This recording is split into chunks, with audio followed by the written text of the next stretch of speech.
पूज्य गोस्वामी जी महाराज ने लिखा, धरे नाम गुरु हृदय विचारी, वेद तत्व नृप तव सुतचारी।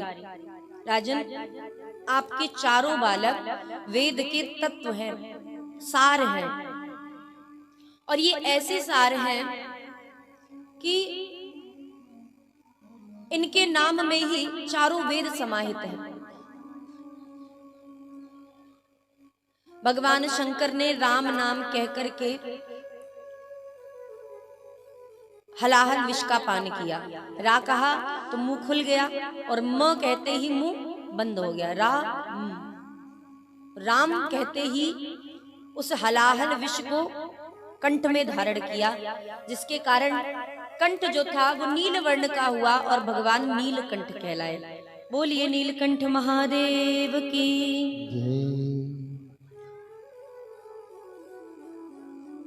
गोस्वामी जी कहते हैं, 12 ते निज हित पति जानी, लक्ष्मण राम चरण रति मानी। बचपन से ही भगवान श्री रामचंद्र जी के चरणों में लक्ष्मण जी ने अपना हित जानने वाले श्री रामचंद्र जी को हितकारी हैं हमारे राम जी, ऐसा जान करके, ऐसा मान करके लक्ष्मण जी ने बचपन से ही भगवान के चरणों में अपना मन लगा दिया। आप कहेंगे महाराज वो तो भगवान थे, लक्ष्मण जी तो भगवान के साक्षात अंश हैं, शंकर भगवान हैं, तो उन्हें बचपन से ही पता चल गया। हमारे यहाँ तो 15 वर्ष के भी बालक हो जाते, फिर भी उन्हें पता नहीं चल पाता है कि भजन करना भी है या नहीं करना है। लेकिन लक्ष्मण जी महाराज ने 12 ते निज हित पति जानी। अच्छा, 12 का मतलब ये भी हो सकता है, गोस्वामी जी ने 12 लिखा ना महाराज, तो 12 का मतलब 12 दिन की अवस्था से ही 12 ते निज हित पति जानी, लक्ष्मण राम चरण रति मानी। पता कैसे चला कि लक्ष्मण जी ने अपने भगवान इष्ट देव श्री रामचंद्र जी को अपना भगवान बना लिया, मान लिया? तो कहते हैं, जब मैया चारों बालकों को एक पालने में पढ़ाती थी, पढ़ाने का मतलब समझ रहे ना महाराज, सुलाती थी, लिटाती थी, तो जब एक ही पालने में चारों बालकों को पढ़ाया जाता था, तो राम जी, भाई 4 बालक हैं तो चारों को साथ में सुलाया जाएगा, लेकिन राम जी तो ऊपर अपने स्थान पे मिलते थे, और जब प्रातः काल मैया उठती थी तो लक्ष्मण जी को राम जी के चरणों के पास पाती थी। अब बताइए, 12 दिन का बालक कैसे खिसक करके आ सकता है नीचे? और ऐसे नहीं कि मतलब खिसक के आ गया और लेटे हुए लक्ष्मण जी महाराज, नहीं महाराज, ठाकुर जी के श्री चरणों को अपने हृदय से लगा करके लक्ष्मण जी नित्य प्रति विश्राम करते थे। ये भाव था लक्ष्मण जी महाराज का। इसलिए एक बार की बात, संत जनों से हमने ये कथा सुनी है। एक बार मैया ने सोचा कि क्यों ना हम तीनों माताएं अपने अपने बालकों को अपने अपने भवन में ले जा करके सोएं। तो माताएं राजी हो गई, और माताओं ने, कौशल्या मैया ने रामलला को उठाया, केकई जी ने भरत जी को उठाया, और श्री सुमित्रा जी लक्ष्मण जी और शत्रुघ्न जी को अपने साथ लेके चली। अब जैसे ही चारों भाइयों को पता चला कि आज रात्रि में हम चारों को अलग अलग सोना है, तो चारों ने ऐसा रोना शुरू किया महाराज, इतना भयंकर रोना शुरू किया। वशिष्ठ जी महाराज को अपने भवन से, अपने आश्रम से आना पड़ा। वशिष्ठ जी महाराज आए, मैया कहने लगी, प्रभु न जाने किसने टोना मार दिया है, न जाने किसने नजर लगा दी मेरे लाला को, और आज देखो ना चारों लाला एक साथ रो रहे। तब मैया कहती हैं, अरे आपको, वशिष्ठ जी महाराज कहते हैं, अरे मैया ये बताओ, जिस दिन से इन चारों बालकों का जन्म हुआ है तब से आपने कभी इन चारों को अलग किया? मैया ने कहा, कभी नहीं। बोले, जब कभी नहीं किया तो आज अलग क्यों कर दिया? बोले, हमारे मन में आया कि चलो अलग अलग सुला लेते हैं। वशिष्ठ जी महाराज कहते हैं, मैया आज तो ये काम किया, आगे से कभी मत करना। बोले, क्यों? बोले, महाराज इन चारों बालकों को एक साथ विश्राम करने की आदत है। सुमित्रा जी कहती है प्रभु वो बात तो सही है, लेकिन मेरा जो पुत्र है, बड़ा पुत्र है, लक्ष्मण है, राम जी तो अपनी जगह पे सो रहे होते और लक्ष्मण आके इनके चरणों में सो जाता है। वशिष्ठ जी ने कहा उसकी चिंता आप मत करो, बस इनको साथ में सुलाओ, अन्यथा रात्रि भर आपको ये सोने नहीं देंगे तीनों लोगों को। तब से महाराज मैया ने चारों बालकों को एक ही पालने में सुलाना प्रारंभ कर दिया, कभी अलग नहीं किया। सभी माताएं बड़ी प्रसन्न हैं, बड़े भावुक हैं। ठाकुर जी धीरे धीरे करके बाल लीलाएं करने लगे, घुटवन के बल चलने लगे। और महाराज घुटवन के बल चलते हुए अभी ठाकुर जी ने थोड़ा थोड़ा सा प्रयास किया है और इतने में ही भगवान ने तो लीला कर डाली। महाराज सभी अयोध्या जी के जितने भी संत हैं कौशल्या जी के आंगन में आकर के खड़े हो जाते हैं। मैया आसन देती हैं, महाराज आप बैठ जाइए, आप खड़े क्यों हैं, आप विराजिए। संत जन कहते नहीं, हम बैठने वाले नहीं। क्यों? बोले हम तो आपके चारों पुत्रों का दर्शन करने आए हैं। महाराज हमारे पुत्रों का दर्शन करने या दर्शन देने? बोले आप जो भी समझो, हम तो दर्शन करने आए हैं। कुछ संत तो मैया के आंगन में खड़े होकर के रोने लग जाते हैं। महाराज मैया देखती और विचार करती कि न जाने ये संत रोते क्यों हैं। और वो संत मानो भगवान से प्रार्थना कर रहे होते हैं कि हे प्रभु कृपा करो,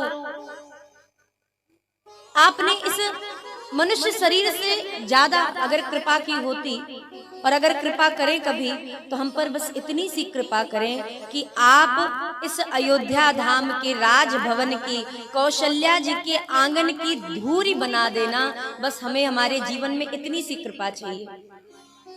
हम कौशल्या जी के आंगन की रज बनना चाहते हैं। एक बार रज बन जाए हमारा जीवन धन्य हो जाए। तो राम जी कहते हैं, सीताराम इको कम करवाइए थोड़ा। तो राम जी कहते हैं कि महाराज आपने मेरे दर्शन कर लिए, क्या मेरी कृपा कम है आप पर? अरे बड़े बड़े सिद्ध मुनियों को भी हमारे दर्शन नहीं होते, आप तो हमारे साक्षात दर्शन कर रहे हैं, तो कृपा की कहाँ कमी है? बोले महाराज दर्शन तो कर रहे हैं, लेकिन दर्शन से ज्यादा हमें ऐसा लगता है कि अगर हम इस अयोध्या की पावन रज बने होते, कौशल्या मैया के आंगन की रज बने होते, तो आज आप हमारे ऊपर लौट रहे होते। आज आप भी हमारे ऊपर अपने कर कमल और अपने चरण कमल रख रहे होते। इसलिए हम प्रार्थना करते हैं कि प्रभु आप हमें अगली बार रज बनाइएगा। और ठाकुर जी ने अगली बार महाराज उन सभी संतों की प्रार्थना को सुना और व्रज रज बनाया। इसलिए अयोध्या जी की रज से ज्यादा महत्व वृंदावन की रज का है। व्रज रज का बड़ा विशेष महत्व है। महाराज आप वृंदावन जाइए तो 2-3 स्थान पे तो जरूर प्रणाम करना चाहिए। एक तो ठाकुर जी की पाई हुई व्रज रज, कहीं पे भी आपको कहीं पे भी पूरी 84 कोस की व्रज रज परम पवित्र है, प्रणाम करना चाहिए। किसी भी तीर्थ धाम में आप उतरते हैं, पहले के संत किसी धाम में जाते थे और पता चलता था कि धाम की सीमा प्रारंभ हो गई है तो दंडवत करते थे पूरे धरती पर लेट करके, और उस धाम की मिट्टी को शीश पर लगा के धाम को प्रणाम करते थे। इसलिए कभी किसी धाम में जाइए, बस से उतरिए, आप ट्रेन से उतरिए तो पहले वहां की धरती को प्रणाम कीजिए। तो व्रज की रज तो उसका तो अलग ही विशेष महत्व है। और यहाँ संत प्रभु से प्रार्थना करते हैं, मैया कौशल्या बड़े भाव के साथ ठाकुर जी को निहारते हुए सुंदर सी मंगल गीत को गाती हैं। सरकार की जय श्री राधे। तो महाराज ठाकुर जी ने भगवान के दिव्य मानव रूप में अवतार लेकर के न सिर्फ अपने भक्तजनों को, न सिर्फ कौशल्या मैया और श्री दशरथ जी महाराज को, भारतवर्ष के अनेकानेक दिव्य स्थानों से, धामों से, तीर्थों से पधारे हुए समस्त संतों को प्रभु दर्शन दे रहे हैं।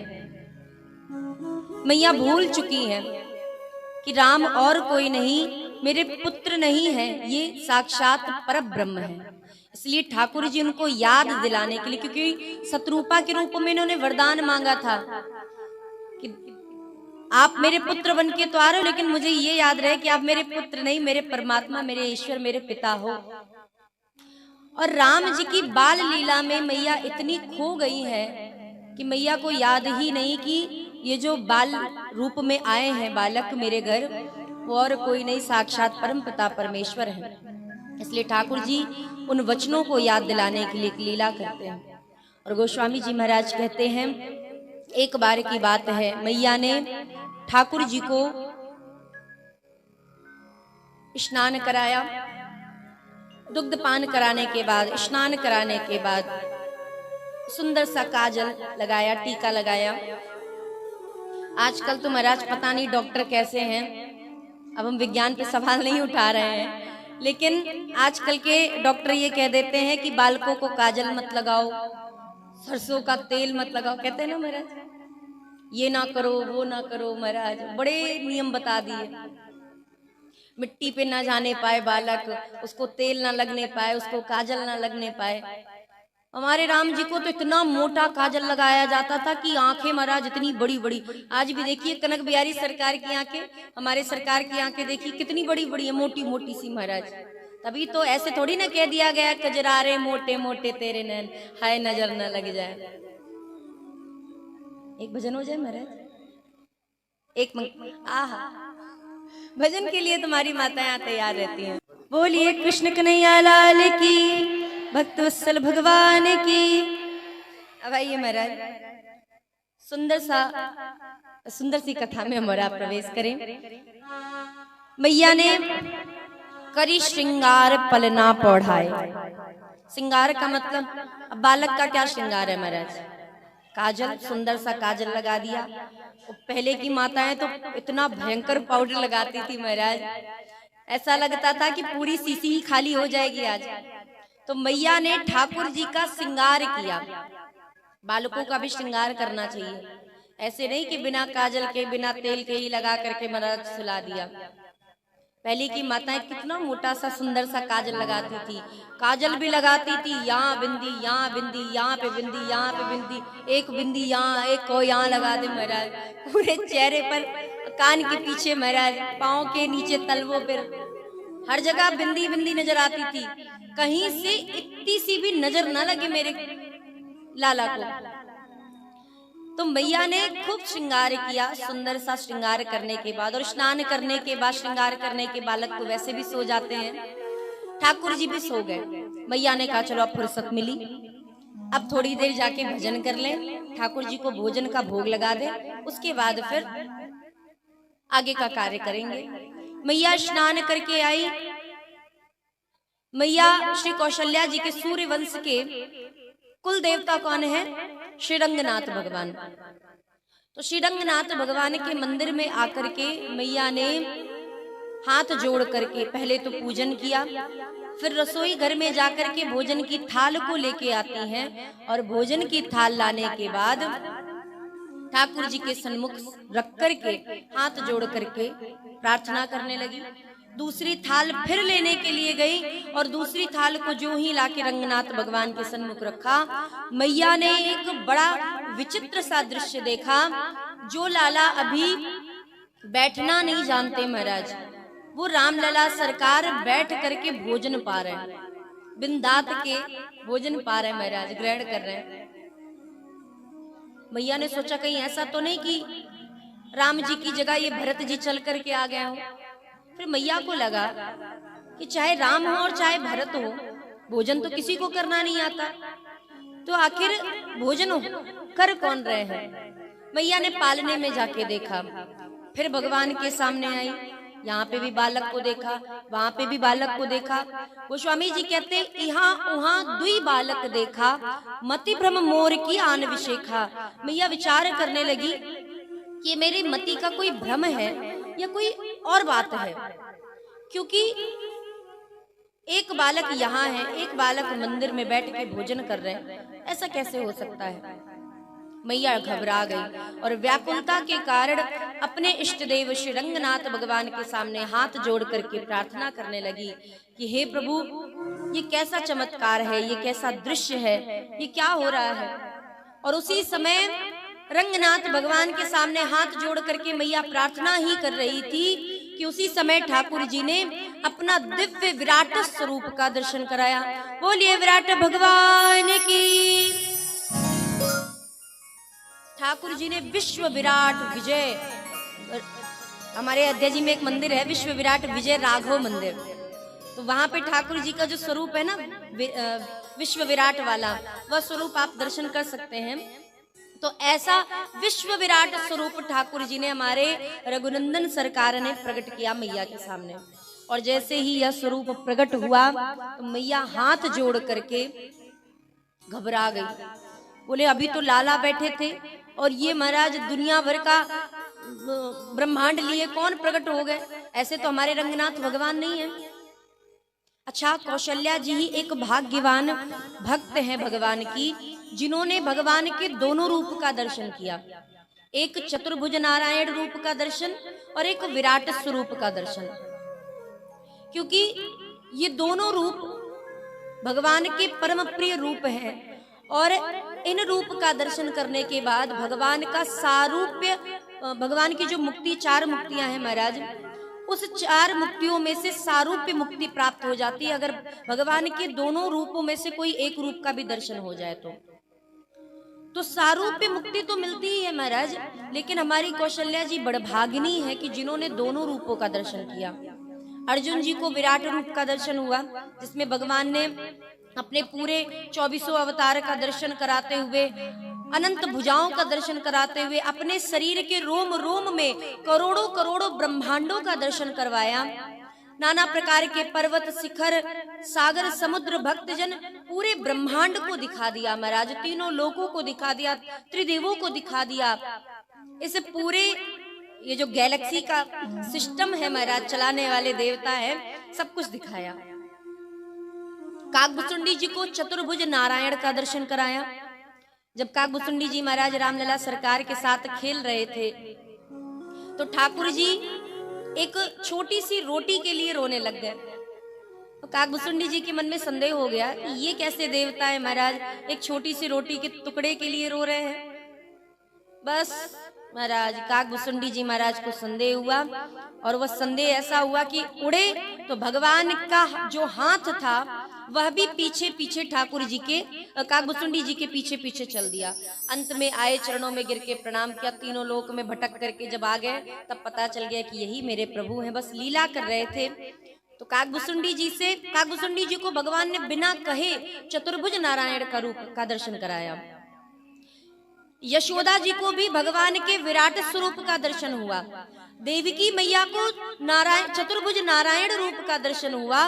लेकिन एक मात्र श्री कौशल्या जी ही ऐसी भगवान की भक्त है जिन्होंने भगवान के दोनों रूपों का दर्शन किया, जन्म के समय चतुर्भुज के रूप में और आज विश्व विराट के रूप में।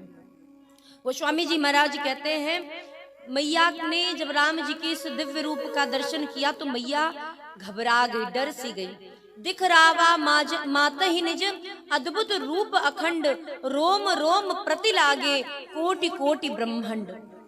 एक रोम में करोड़ों करोड़ों ब्रह्मांड लगे हैं। ब्रह्मांड बहुत बड़ा है महाराज, और एक रोम में करोड़ों ब्रह्मांड होना अर्थात अनगिनत ब्रह्मांड होना।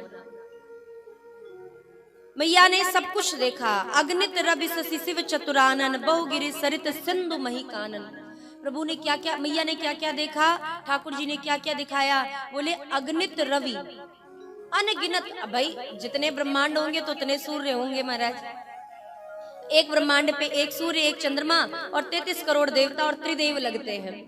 तो अग्नित रवि शशि, अनेक सूर्य, अनगिनत चंद्रमा और शिव चतुरानन, शंकर भगवान भी अनगिनत हैं और चतुरानन ब्रह्मा जी भी अनंत हैं महाराज। बहुगिरि सरित सिंधु मही कानन, अनेकानेक प्रकार की गुफाएं, पर्वत श्रृंखलाएं, समुद्र, बड़े बड़े जंगल। और इस प्रकार भगवान ने अपनी पूरी सृष्टि का अपने रूप में मैया को दर्शन कराया। काल कर्म गुण ज्ञान स्वभाव, सो देखा जो सुना न काऊ। गोस्वामी जी महाराज कहते हैं मैया को ऐसे ऐसे रूप का दर्शन कराया जो सिर्फ देखा जा सकता है, जिसका वर्णन नहीं किया जा सकता है, शास्त्र भी जिनका वर्णन नहीं कर पाए, ऐसे रूप का दर्शन कराया मैया को। मैया हाथ जोड़ करके, शरीर तो कांपने लग गया महाराज, हृदय से भी मैया भयभीत हो चुकी हैं। तब ठाकुर जी ने जब मैया को भयभीत जाना, तब मैया से ठाकुर जी हाथ जोड़ करके कहने लगे, विस्मयवंत देखी महतारी, भय बहुरी शिशु रूप खरारी। ठाकुर जी ने मैया को जब विस्मयवंत देखा, आश्चर्यचकित देखा, भयभीत पाया, तो ठाकुर जी ने अपने रूप को समेटा और शिशु रूप में आकर के हाथ जोड़ के मैया से कहने लगे कि मैया, आपसे निवेदन है कि ये स्वरूप जो मैंने आपको दिखलाया है, इस स्वरूप की चर्चा किसी को मत कीजिएगा। मैया ने कहा, प्रभु एक वरदान हम भी मांगे जरा। ठाकुर जी ने कहा, बिल्कुल कहिए महाराज, आप तो आज्ञा दे दीजिए, आप तो मैया है हमारी। मैया ने कहा, प्रभु आज के बाद ऐसा दिव्य रूप हमें दर्शन मत कराना, हमें आपके इस रूप की जरूरत नहीं है, इसलिए ऐसा रूप कभी भी मेरे सामने मत प्रकट कीजिएगा। मुझे तो आपका यह शिशु रूप ही अत्यधिक प्रिय है। प्रभु कहते, मैया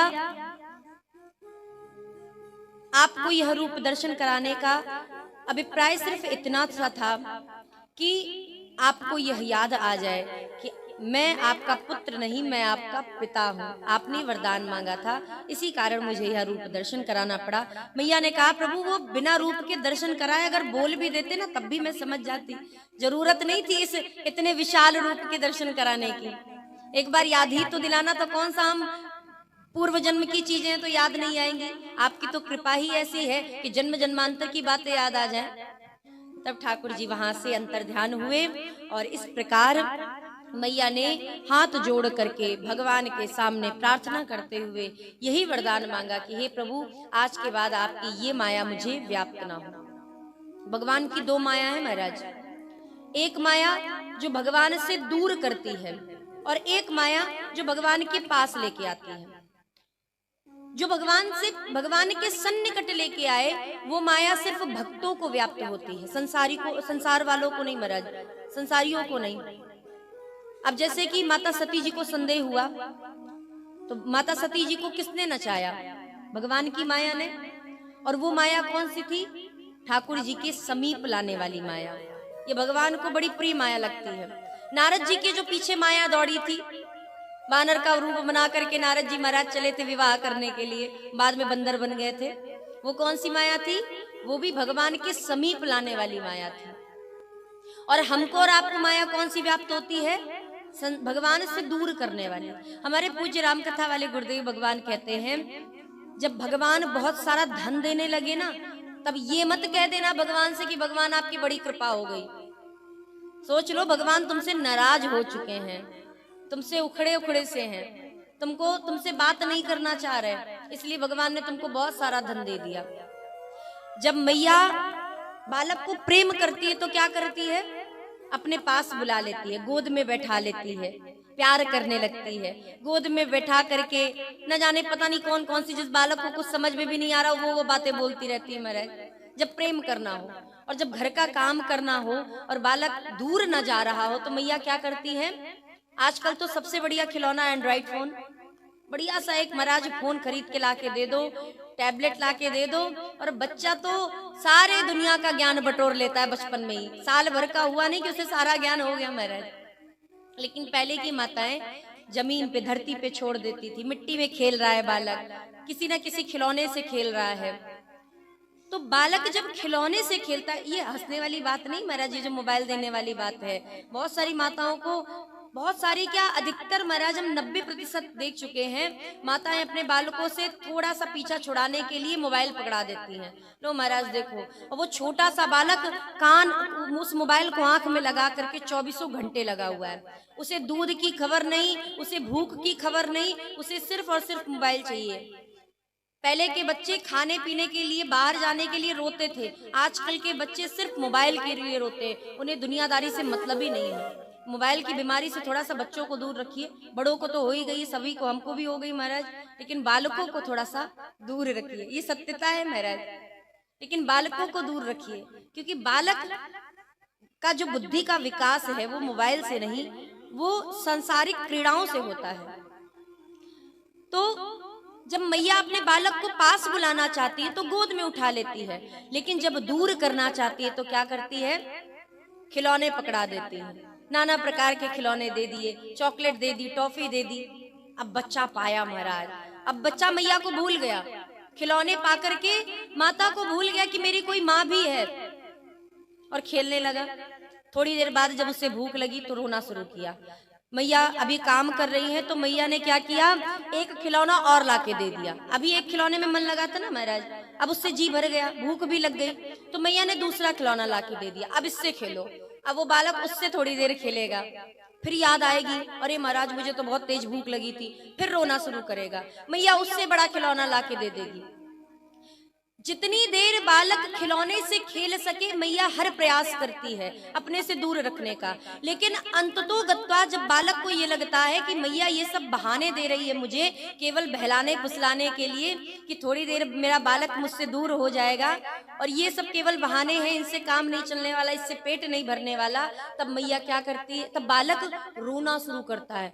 अब तुम महाराज दुनिया का सबसे प्रिय खिलौना भी ला के रख दोगे तो बालक उसकी ओर देखने वाला नहीं, अब तो उसे मैया की गोद चाहिए, मैया के साथ उसे प्रेम चाहिए, उसे भूख लगी, उसे दूध चाहिए। बस बालक का ये स्वभाव हो जाता है, फिर वो जान जाता है। तब मैया भी सारे काम काज छोड़ करके, चाहे जितना भी बड़ा घर में फंक्शन हो महाराज, शादी विवाह हो, मैया अपने बालक को गोद में ही लेके घूमती नजर आएगी आपको। क्यों? क्योंकि बालक अब जाने नहीं देगा, अब मैया के बहलाने फुसलाने में नहीं आने वाला। सेम यही बात, यही थ्योरी हमारे और आपके साथ भी लगती है। जब भगवान आपको सब कुछ दे दे तब समझ लो भगवान ने आपको दूर कर दिया, और जब ठाकुर जी किसी से कुछ छीनना शुरू कर दे, हमारे गुरुदेव भगवान कहते हैं भगवान जब किसी को अपने पास बुलाना चाहते हैं तो 4 चीजें उससे छीन लेते हैं जब पास बुलाना हो, और जब दूर करना हो तो वही 4 चीजें दे देते हैं। वो 4 चीज कौन कौन सी है? कहते हैं महाराज पहला है घर परिवार, मकान। घर परिवार दे दिया तो समझ लो बढ़िया सा मकान हो गया, बढ़िया परिवार हो गया, भगवान ने तुमको 100 कदम दूर कर दिया। अब क्योंकि अच्छा परिवार मिल गया तो भगवान की याद क्यों आएगी महाराज? तो भगवान ने 1 कदम दूर किया। दूसरा, जब दूर करना हो दूसरा बड़ा खिलौना देना हो, भगवान ने ज्ञान के साथ, बुद्धि के साथ, भाग्य के साथ अच्छा सम्मान भी दे दिया समाज में। अब भगवान ने तुम्हें और दूर कर दिया। उसके बाद भगवान ने तुम्हें बहुत अच्छा पति दे दिया या बहुत अच्छी पत्नी दे दी जो तुम्हारे हर सुख दुख में साथ दे रही है, और तुम निरंतर आगे बढ़ते जा रहे हो, तो समझ लो भगवान ने तुम्हें अपने आप से तीसरे कदम और दूर कर दिया। और भगवान तुमको हर प्रकार से सारी सुख सुविधाएं देना शुरू कर दे, मान सम्मान, पैसा रुपया, घर गाड़ी बंगला, परिवार समाज सब दे दे, तो समझ लो अब भगवान तुमको देख भी नहीं रहे महाराज। हमारे पूज्य गुरुदेव भगवान कहते हैं ऐसा। और वही जब भगवान अपने आप से पास बुलाते हैं, भक्त को अपने पास बुलाते हैं, तो यही 4 चीज भगवान लेना शुरू कर देते हैं। पहले भगवान सबसे पहले समाज से सम्मान आपका ले लेंगे, सम्मान में पूछ नहीं रह गई, तब हम भगवान के दरबार दौड़ना शुरू किए और महाराज दौड़ लगाने लगे, प्रभु न जाने कहाँ का कलंक लग गया हमें, बेवजह हमारा सम्मान चला गया, हमारा अपमान हो रहा है, कोई पूजा नहीं कर रहा है, कोई पूछता नहीं हमें। तो पहले भगवान ने सम्मान खींचा, हम भगवान की ओर आगे बढ़े। दूसरा कदम भगवान बढ़ाते हैं कि हमसे हमारा परिवार छीन लेते हैं। जब परिवार का सपोर्ट चला गया तो अब व्यक्ति एकदम अकेला हो गया। अब उसे लगा कि महाराज अब तो कोई भी नहीं बचा, तो भगवान ने दूसरा कदम बढ़ा दिया है आपको अपने पास बुलाने के लिए। तीसरा कदम बोले महाराज आपके सर पर से छत छीन ली, अब कहाँ जाओगे? अब आओगे मंदिर संतों के पास, अयोध्या जी। महाराज घर भी नहीं बचा, घर भी बिक गया, लोन मिल नहीं रहा, उधार कोई दे नहीं रहा, कर्जा इतना बढ़ गया है, मकान है नहीं, अब हम कहाँ जाए? थोड़े दिन के लिए हमें अपने पास रख लो। अब संत अपने पास रखेंगे तो क्या करेंगे? बैठे क्यों हो? माला फेरो, ऐसे नहीं बैठना है, उठो तिलक करो, भगवान का भजन करो, ऐसे बैठे रहने से कुछ नहीं होने वाला। लो महाराज हाथ में पकड़ा दी माला, अब बैठ के भजन करो। संतों के सामने खाली नहीं बैठना है महाराज। तो संतों ने फिर माला पकड़ा दी। ये हो गया तीसरा कदम, भगवान अपने पास बुला लिए। और चौथा कदम कि अंत में आपकी पत्नी या आपके पति ने भी आपका साथ छोड़ दिया। अंत में तो वही साथ निभाती है महाराज, पत्नी ही साथ निभाती है। चाहे सुख हो चाहे दुख हो, कैसी भी परेशानी आ जाए, पत्नी ही साथ देती है। चौथे में आपसे भगवान ने पत्नी भी छीन ली किसी न किसी प्रकार से, चाहे उसने साथ छोड़ दिया, चाहे वो ठाकुर जी के पास चली गई या चले गए। अब व्यक्ति हो गया पूर्णतया अकेला और भगवान ने अपने पास बुला लिया। तो ये भगवान की कृपा है। और हमारा आप उल्टा समझते हैं, हम समझते हैं कि भगवान पैसा दे रहे हैं, रुपया दे रहे हैं, मान सम्मान दे रहे हैं, तो समझ लो भगवान की बड़ी कृपा है। भगवान की कृपा ये है ही नहीं महाराज। एक बहुत सुंदर सा श्लोक है, सभी लोग आरती के बाद कहते हैं, तुम्हें माता च पिता तुम्हें, सबको याद है। यहाँ पे सारे भाव, सारे रिश्ते नाते हम भगवान के साथ जोड़ देते हैं। और भगवान के सामने आरती के समय तो भगवान से कहते हैं, तुम्हें माता च पिता तुम्हें बंधु च सखा तुम्हें। और बाहर हमारा परम मित्र, हमारा परम सखा इंतजार कर रहा है। माता पिता पीछे खड़े हैं, बंधु बाहर बैठे हुए हैं, धन जेब में रखा हुआ है, पत्नी बगल में खड़ी है, पति बगल में खड़े। तो काहे के बंधु और काहे के सखा और काहे के माता पिता। ठाकुर जी भी मुस्कुराते होंगे, ऊपर से बैठ के देख रहे होंगे। तो ये बड़ा चालाक है महाराज। मंदिर में रहता है तो मेरा गुणगान गाता है, तुम ही सब कुछ हो मेरे। और मंदिर के बाहर गया नहीं, आइए आइए, अरे बड़ी बहुत देर से इंतजार कर रहे थे भैया, तुम्हारे बिना तो एक पल मन नहीं लगता है हमारा, कहाँ चले गए थे तुम।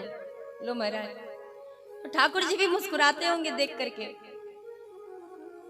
कहने का तात्पर्य है भगवान अपने सन्निकट बुलाए तो समझ लो भगवान ने आपको भजन करने का मौका दे दिया। समझ लो आप भगवान के पास जा रहे हैं। नारद जी को जो माया व्याप्त हुई वो भगवान को पास बुलाने वाली माया थी।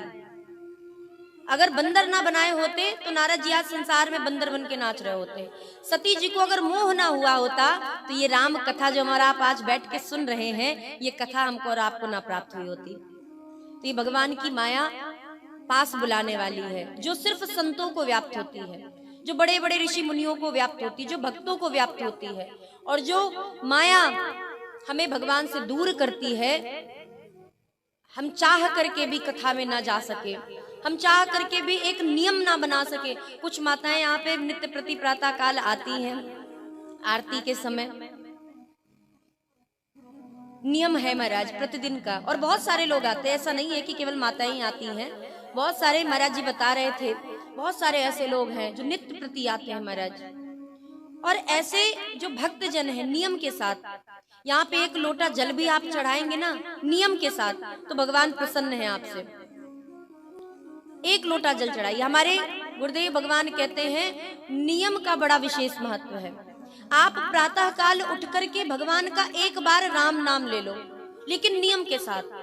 किसी भी स्थिति पर रहो, किसी भी परिस्थिति पर रहो, घर पे किसी का जन्म हो, किसी की मृत्यु हो जाए, रास्ते में हो, सफर में हो, अत्यंत दुख का समय हो और अत्यंत सुख का समय हो, अगर आप प्रातः काल उठ करके एक बार भगवान का नाम ले लो, एक बार सीताराम, राधे श्याम या राम इतना ही कह दो, नियम कर लो महाराज, 12 महीने तक ये नियम कर लो, देख लो फिर आपके ऊपर भगवान की कैसी कृपा। जो लोग कहते ना हमारा भगवान के भजन में मन नहीं लगता, एक बार इस नियम को करके देखो।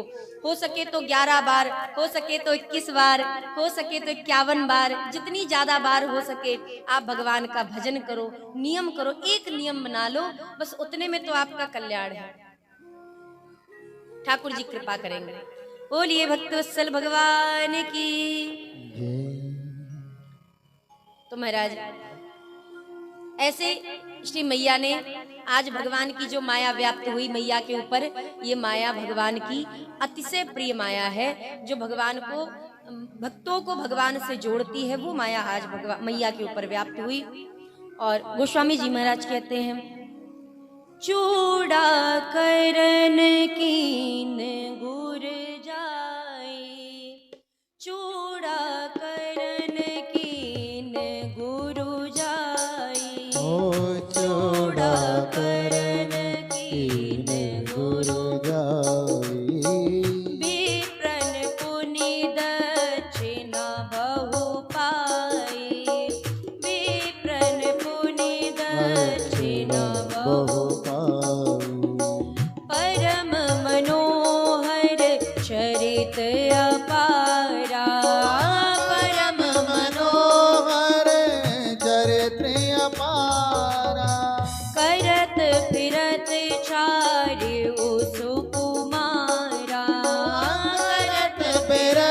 चारो सुकुमारा, चारो सुकुमारा, चारो सुकुमारा। भगवान का चूड़ाकरण संस्कार हुआ। ठाकुर जी धीरे धीरे करके बड़े हुए। चूड़ाकरण संस्कार समझते ना महाराज, मुंडन संस्कार। ठाकुर जी का मुंडन संस्कार हुआ और समय पर मुंडन संस्कार करवा देना चाहिए। कर्ण छेदन यहाँ होता है कि नहीं होता है? होता है महाराज? नहीं होता है। पुरुषों का, बालकों का कर्ण छेदन नहीं होता है। हमारे यहाँ कहीं कहीं होता है, उत्तर प्रदेश में, बिहार साइड में कहीं कहीं होता है। आजकल तो कुछ पुरुष वर्ग थोड़ा सा फैशन के लिए कर्ण छेदन करवा रहे हैं, लेकिन ये फैशन का विषय नहीं है, ये संस्कार है। सबको छिदवाना चाहिए। हनुमान चालीसा आप पढ़ते हैं ना महाराज, उसमें आता है ना, कानन कुंडल कुंचित केसा। हनुमान जी महाराज ने कानों में कुंडल धारण कर रखे हैं। शंकर भगवान भी धारण करते हैं, राम जी भी धारण करते हैं। अच्छा, कर्ण छेदन का जो स्वरूप है, फल है, वह यह है, आपने देखा होगा माताओं को बुढ़ापे तक की अपने ससुराल की एक एक बात याद होती है। अगर सासू माँ ने कुछ कहा है, शादी के दूसरे दिन, विदाई के दूसरे दिन सासू माँ ने थोड़ा सा भी गलत सलत कुछ शब्द का प्रयोग किया, बुढ़ापे तक कहती है कि हम शादी करके आए थे, तुम्हारी मम्मी ने हमको ऐसा ऐसा कहा था। क्यों याद रहता है? पुरुषों को क्यों नहीं याद रहता? पुरुष भूल जाते हैं या भूलने की कोशिश करते हैं? कोशिश तो करते ही महाराज कि प्रपंच में क्या पढ़ना है, प्रपंच में क्या पढ़ना है महाराज, लेकिन पुरुषों को याद भी नहीं रहता है और माताओं को बहुत सारी बातें याद रहती हैं। क्योंकि ये जो कर्ण छेदन होता है ना महाराज, यहाँ की एक वो मांसपेशी जो होती है, नस जो होती है, वो नस महाराज सीधा दिमाग से जुड़ी हुई होती है और इसीलिए माताओं को सारी बात याद रहती है और माताओं का याददाश्त बिना अखरोट खाए भी तेज रहता है और पुरुषों का थोड़ा सा कम रहता है महाराज। जबकि पुरुष और भी ज्यादा बुद्धिमान होते हैं माताओं से, माताएं ममता में आ जाती है, पुरुष विवेक से काम लेते हैं, बस इतना अंतर है। लेकिन हमारे धर्म शास्त्रों में, सनातन धर्म में कर्ण छेदन भी एक संस्कार है और पुरुषों का कर्ण छेदन संस्कार जरूर होना चाहिए। अब आपके यहाँ का नियम है तो हम जबरदस्ती भी नहीं कर रहे हैं महाराज, लेकिन हमारे सनातन धर्म में ये नियम है कि पुरुषों का कर्ण छेदन संस्कार जरूर होना चाहिए और इससे बुद्धि भी बढ़ती है, याददाश्त भी रहती है और ये एक संस्कार भी, 16 संस्कार में से एक संस्कार है। तो भगवान का चूड़ाकरण संस्कार हुआ, मुंडन संस्कार हुआ। गोस्वामी जी कहते हैं विप्रन पुनि दक्षिणा बहुपाई। आप कोई भी संस्कार करो महाराज, ब्राह्मणों को न्योता जरूर दो, भोज जरूर कराओ। अगर आपको ब्राह्मण नहीं मिल रहे कोई बात नहीं, संतों को भोजन कराओ। वैसे तो संतों का एक विशेष महत्व है, उनका एक अलग पद है और ब्राह्मणों का एक अलग पद है। ब्राह्मणों का भोज जो होता है वो ब्राह्मण भोज अलग से किया जाता है। संतों का तो महाराज फिर ठाकुर जी के ही समान उनका भी सम्मान होता है।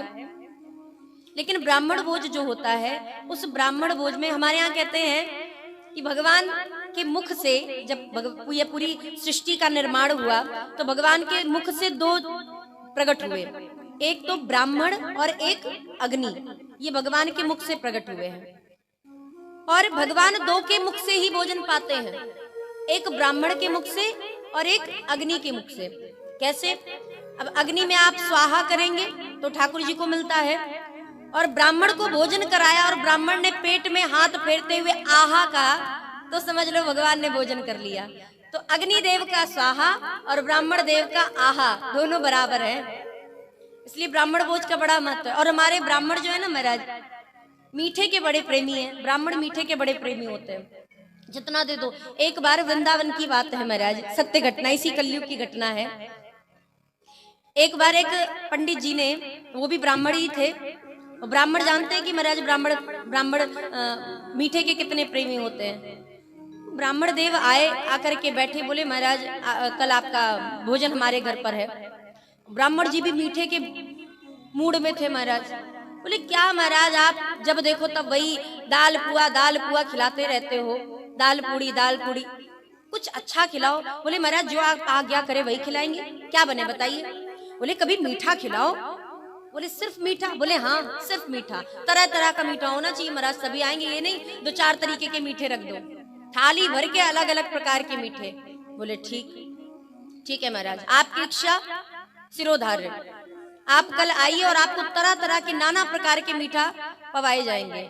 अब महाराज ब्राह्मण देव अगले दिन पहुंचे, थाल भर के महाराज बड़े से पीतल के थाल में नाना प्रकार के मीठे रख दिए गए। मिठाई नाम भी नहीं पता महाराज, हमें तो नाम भी नहीं याद आएंगे इतने, बहुत ज्यादा 2-4 नाम याद आ जाएंगे। लड्डू हो गया, पेड़ा हो गया, जलेबी हो गया, रसमलाई हो गया, रसगुल्ला हो गया, गुलाब जामुन हो गया, रबड़ी हो गया, इतने ही मीठे, बस इससे ज्यादा नहीं। लेकिन ब्राह्मण देव को खूब मीठा खिलाया गया और उन्होंने इतना मीठा पा लिया, इतना मीठा पाया कि जजमान गए अंदर से पानी लाने के लिए, ज्यादा पानी लाने के लिए, और लेकर के आए तो देखे जो महाराज ब्राह्मण देव भोजन करने आए थे, प्रसाद पाने आए थे, वो वहीं पे लेटे पड़े हैं महाराज, लुढ़क गए समझते ना, धरती पे लौट जाना महाराज बैठे बैठे। अब ये लुढ़के पड़े तो जजमान ने कहा क्या बात है महाराज, कोई बात हो गई? बोले नहीं, वो थोड़ा सा पेट दर्द हो रहा है। अच्छा ठीक है, रुकिए हम आपके लिए पेट दर्द की दवा लाते हैं। अरे सुनो सुनो जजमान सुनो। तो जजमान चले गए महाराज, टैबलेट लेकर के आए, छोटी सी गोली लेकर के आए, हाथ में ला करके रख करके कहा लीजिए महाराज ये दवा खा लीजिए, टैबलेट खा लीजिए। और जैसे ही हाथ में दिया तो ब्राह्मण देव ने गोली उठा के फेंक दी। बोले भैया तुम्हें क्या लगता है कि इस गोली को खाने भर की भी जगह मेरे पेट में रह गई है? अगर इस गोली को खाने भर की जगह मेरे पेट में होती ना तो मैं 1 लड्डू और पा लेता, और तुमको लगता है मैं अभी गोली खाऊंगा महाराज? इतनी सी भी जगह नहीं बची है कि मैं गोली खा सकूं। जजमान बड़े हंसे महाराज, और हंस करके थोड़ी देर आराम करवाया, विश्राम करवाया, और विश्राम कराने के बाद फिर घर भेजा। हमारे ब्राह्मण जो होते हैं ना महाराज, ये भोजन में मीठा और मीठे के साथ बढ़िया सा एक मोटा सा लिफाफा पैक करके दे दो महाराज। आहा, इतने आशीर्वाद दे करके जाएंगे ना महाराज। नंद बाबा को पुत्र कैसे प्राप्त हुआ? ऐसे ही प्राप्त हुआ। बोले महाराज 9 लाख गैया तो थी नंद बाबा के पास। ओ महाराज पूरे दूध को औट करके इसको बढ़िया सी रबड़ी बनवाई, और जब रबड़ी छनने लगी तो ब्राह्मण देवता इतने प्रसन्न हुए, नंद बाबा को कह दिया पुत्रवान भव। यशोमती मैया आई, पुत्रवती भव। नंद बाबा कहे महाराज ये कैसा उपहास कर रहे हो, 80 साल के डोकरा है गए हम, और आप सोच रहे हो कि अब हमको पुत्र होगा?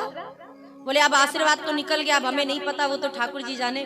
और सचमुच में महाराज पुत्र की प्राप्ति हुई, साक्षात कृष्ण कन्हैया लाल उनके घर में जन्म लिए। तो ये ब्राह्मणों का आशीर्वाद है, और ब्राह्मण प्रसन्न हो जाए तो समझ लो खूब बढ़िया आशीर्वाद देके जाते हैं। तो कहने का तात्पर्य विप्रन पुनि दक्षिणा बहु पाई। गोस्वामी जी ने संतों का नाम नहीं लिया यहाँ पे, क्या लिखा? बोले विप्रों को, ब्राह्मणों को बहुत सारी दक्षिणा मिली।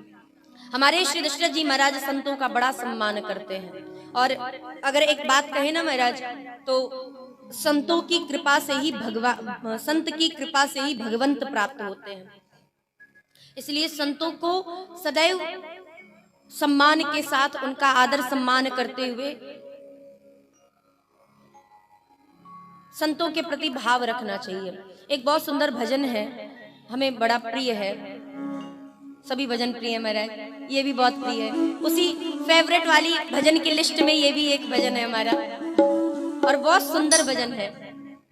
बोलिए भगवान की, संत समाज की। ये दोहा तो सभी को पता है महाराज। गुरु गोविंद दो खड़े काके लागो पाए, बलिहारी गुरु आपने गोविंद दियो मिलाए। किसको प्रणाम करें महाराज पहले? क्योंकि पहला प्रणाम सम्मान का सूचक होता है। और किसको प्रणाम करना चाहिए? तो भक्त ने कहा महाराज पहले तो हम गुरुदेव भगवान को प्रणाम करेंगे, उन्हीं की कृपा से मुझे गोविंद मिले हैं। इसलिए बिना गुरु के तो संसार सागर से पार ही नहीं है महाराज किसी का। तो हमारा आप चर्चा कर रहे थे कि संत और विप्र, गोस्वामी जी महाराज कहते हैं दशरथ जी दोनों का विशेष रूप से सम्मान करते, किंतु यहाँ पे विप्रन पुनि दक्षिणा बहु पाई। और अब एक बार की बात है, ठाकुर जी हमारे एक लीला करते हैं, ठुमुक ठुमुक करके चलने लगे हैं, चलना फिरना आ गया है महाराज थोड़ा थोड़ा। तो ठाकुर जी आंगन में खेल रहे हैं। कौन से आंगन में? मंगल भवन अमंगल हारी, द्रवों सो दशरथ अजिर बिहारी। ऐसे आंगन में जो श्री दशरथ जी महाराज का आंगन है, और वहां पे ठाकुर जी खेल रहे हैं महाराज, भक्तों को दर्शन दे रहे हैं, देवताओं को दर्शन दे रहे हैं आकाश मार्ग से, दशरथ और कौशल्या जी को आनंद प्रदान कर रहे हैं। श्री दशरथ जी महाराज भोजन करने के लिए बैठे, और दशरथ जी की एक आदत है कि बिना राघव के भोजन नहीं करते हैं, बिना भगवान के भोजन नहीं करना चाहिए। जो भी पाओ भगवान का भोग लगा के पाओ। अब जो भी का मतलब जो भी में सब नहीं आ जाता, एवरीथिंग महाराज, सब कुछ। कुछ लोग प्याज लहसुन का भी भगवान को भोग लगा देते हैं। और एक तो वीडियो वायरल हुआ था महाराज, हमने देखा था, उसमें ठाकुर जी को जो वस्तु किसी को नहीं पानी चाहिए वो भगवान का भोग लगाई जा रही थी। तो ये ज्ञान नहीं है, ये प्रेम नहीं है, ये अपराध है, ये अघ है, और ये ऐसा पाप है कि जिससे मुक्ति प्राप्त करने का कोई उपाय ही नहीं बताया गया शास्त्रों में। इतनी भी भक्ति नहीं कर लेनी है महाराज कि हमें यही ना पता चले क्या पवाना है क्या नहीं पवाना है। भक्ति का अर्थ होता है थोड़ा सा ज्ञान तो रखना चाहिए ना महाराज की क्या क्या कैसे करना है। तो दशरथ जी महाराज भोग लगा के ठाकुर जी को भोग लगाते, और कैसे लगाते हैं? हम और आप क्या करते हैं? ठाकुर जी को ऊपर बैठाते हैं आसन पे, बढ़िया सी थाल सजाते हैं। दशरथ जी ऐसा नहीं करते महाराज, दशरथ जी सीधा ठाकुर जी को अपनी गोद में बैठाते हैं। इसीलिए तो दशरथ जी महाराज बड़भागी हैं। हम और आप ठाकुर जी को गोद में बैठा के भोजन नहीं पवा सकते, लेकिन दशरथ जी ठाकुर जी को गोद में बिठालते हैं और उसके बाद अपने हाथों से भोग पवाते हैं। दशरथ जी महाराज पुकार रहे हैं, राघव आओ भोजन कर लो, राघव आओ भोजन करते हैं, रघुनंदन राम। वो महाराज बुला रहे हैं और राम जी सब सुन रहे हैं, लेकिन आ नहीं रहे। कैसे आ जाएं अपने सखाओं को छोड़ करके? इसलिए जब रामचंद्र जी नहीं आए तो मैया कौशल्या जी को दशरथ जी महाराज ने भेजा और जाकर के कहा कि लेकर के पकड़ के लेके आओ। मैया को आते देख ठाकुर जी ठुमुक ठुमुक प्रभु चला ही पर आई। प्रभु ठुमुक ठुमुक करके पाँव में पैंजनी घुंघरू बंधे हुए हैं और प्रभु ठुमुक ठुमुक करके चलने लगे। मैया कौशल्या जी, क्योंकि माताओं को दौड़ना निषेध है, माताओं को दौड़ना नहीं चाहिए, तो कौशल्या जी दौड़ नहीं रही है, लंबे लंबे पांव रख रही है। लंबे लंबे पांव रखेंगे तो ठाकुर जी को पकड़ लेंगी। इसलिए मैया को जब देखा प्रभु ने आते हुए तो ठाकुर जी भाग चले, और जैसे ही भागे मैया ने जाकर के एक हाथ से पकड़ा महाराज, दबोच करके लेकर के आई, दशरथ जी महाराज की गोद में बैठा दिया। और भगवान के शरीर पे धूल तो लगी हुई थी, धूल से धूसरित होकर के ठाकुर जी गोद में आके बैठे दशरथ जी के। तो दशरथ जी महाराज के दोनों बाह ने चारों तरफ से रामचंद्र जी को जकड़ रखा है। अब राम जी सोच रहे हैं महाराज सखाओं को बिना बताए आए हैं, सखा क्या सोचेंगे कि राम खेलने के समय आते हो कि तो खेल करके चले जाते हो, और जब भोजन का समय आता है तो बिन बताए चले जाते हो। महाराज सखा का मतलब है जो साथ में खाए और साथ में खेले, उसे सखा कहते हैं। स और खा, स खादंती स खेलंती, जो साथ में ही खाए और साथ में ही खेले उसे सखा। तो खेलने के समय तो राम जी सखाओं के साथ, और खाने के वक्त अकेले अकेले। राम जी का मन लगा हुआ है अपने सखाओं के पास। तो दशरथ जी महाराज हाथ में रामचंद्र जी को, हमारे बाल रूप राम जी को, बालक राम जी को क्या पसंद है? दही और चावल। हमारे राम जी को दही चावल बड़ा प्रिय है महाराज। तो दही चावल ठाकुर जी देखते हैं कि प्रिय भोजन है, लेकिन प्रिय सखाओं को नहीं छोड़ पा रहे हैं। इसलिए प्रभु ने अपने दोनों हाथ में दही और चावल को भर लिया। तो दशरथ जी महाराज ने सोचा कि लगता है आज राघव अपने हाथ से खाने वाले हैं। तो बालकों की तो हर एक क्रीड़ा पे माता पिता मुग्ध हो जाते हैं। तो जैसे ही देखा महाराज, तो देखते ही दशरथ जी को हंसी आ गई। तो जो चारों तरफ से बाह को कसे हुए थे वो हल्की सी ढीली हो गई, और जैसे ही बाह ढीली हुई तो रामचंद्र जी ने अपने उस मुट्ठी से दही और चावल को लिया और पिताजी की ओर ले जाने लगे। तो राम जी को लगा कि दशरथ जी को लगा कि राम जी आज हमें पवाने वाले हैं, लेकिन राम जी ने क्या किया? तो गोस्वामी जी कहते भोजन करत चपल चित इत उत अवसर पाई, भाज चले किलकत मुख दधी ओदन लपटाई। दधी अर्थात दही, ओदन अर्थात चावल। दही चावल को लपेट करके कहाँ पे लपेटा? अपने मुख में। तो कुछ संत कहते हैं कि हाँ, ठाकुर जी ने अपने मुख में ऐसे लपेट लिया और भाग गए। और कुछ संत कहते हैं नहीं नहीं महाराज, रामचंद्र जी ने दोनों हाथों से दही और चावल को मुट्ठी में भरा और भर करके पिताजी के मुख पर लेकर के गए। तो पिताजी ने मुख खोला कि अभी राघव हमें भी भोजन पवाएंगे।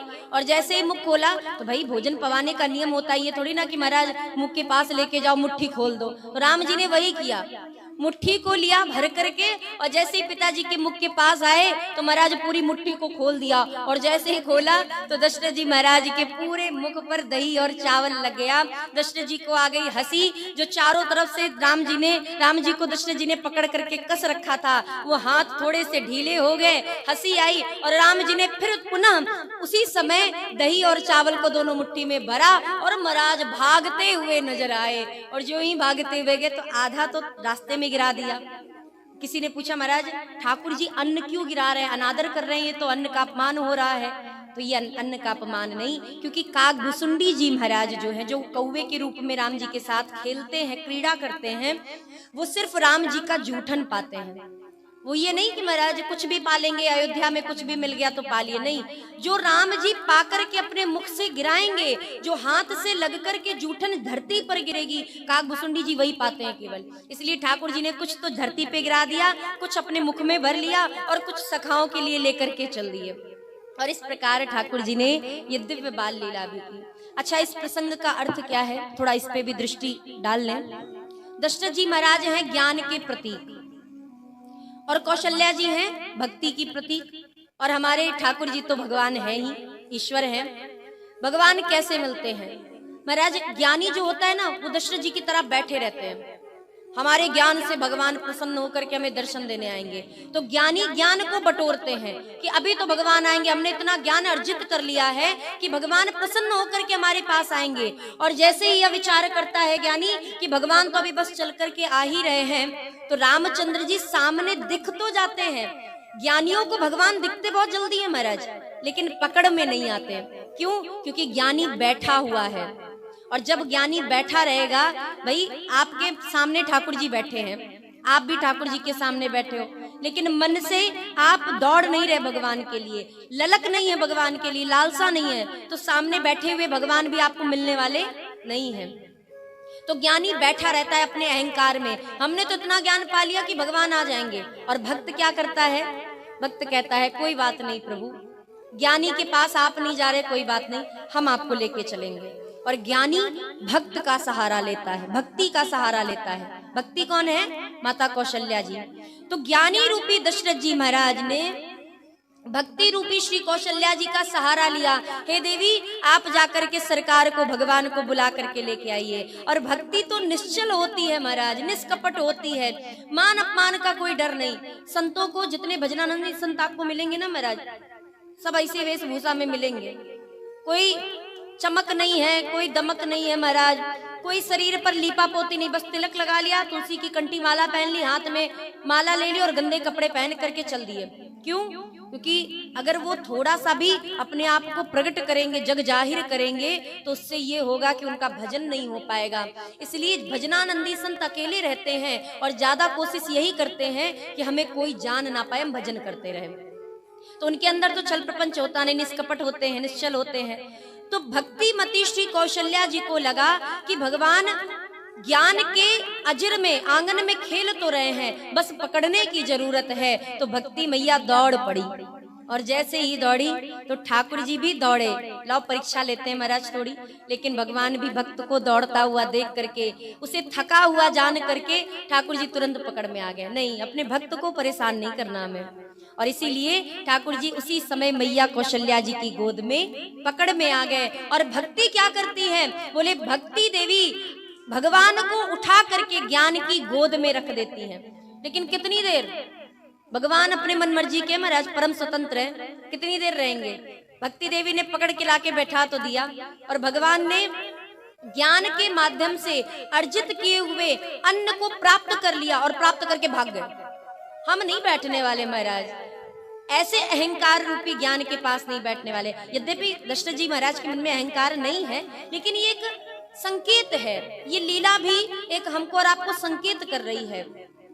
तो दशरथ जी महाराज ने भगवान के इस रूप का दर्शन किया और कौशल्या जी भी भगवान के इस रूप का दर्शन कर रही हैं। गोस्वामी जी महाराज कहते हैं ठाकुर जी अनेक अनेक प्रकार के चरित्र करते हैं और बाल चरित अति सरल सुहाए, सारद शेष शंभु श्रुति गाए, जिनकर मन इनसन नहीं राता, ते जन वंचित किए विधाता। गोस्वामी जी कहते हैं ऐसी दिव्य लीला करने के बाद भी जिस व्यक्ति का मन इनकी लीलाओं को सुनकर के भी इनमें मन नहीं लग जाता है, मानो विधाता ने उनको भगवान की कथा से वंचित कर रखा है, दूर कर रखा है। भगवान की कथा बड़ी सुंदर है महाराज, एक बार हृदय से सुन के देखो। कथा के रूप में मत सुनो, ये मत सुनो कि हम कथा सुन रहे हैं, ये विचार करके सुनो कि हम साक्षात भगवान की लीला का दर्शन कर रहे हैं कथा के माध्यम से। उन्हें अपने हृदय में हम जो सुनते हैं ना महाराज, उसे अपने हृदय में निवास देते हैं। हाँ ठाकुर जी ने आज ये लीलाएं की हैं, ये करेंगे लीलाएं, और जब ये भाव रहता है ना तो कथा में जब हम सुनते हैं कथा को तो नित्य नया भाव प्रकट होता है। ऐसा लगता है कि ठाकुर जी हमारे और आपके मध्य में ही ये सारी लीलाएं कर रहे हैं। बोलिए भक्तवत्सल भगवान की। गोस्वामी जी महाराज कहते हैं अब ठाकुर जी और बड़े हुए और अब गुरुदेव भगवान के आश्रम पे जाके गुरु कृपा के माध्यम से गुरु सानिध्य में, गुरु के सानिध्य में रहते हुए उनकी सेवा करते हुए शिक्षा ग्रहण करते हैं। और गोस्वामी जी कहते हैं गुरु गृह गए पढ़न रघुराई,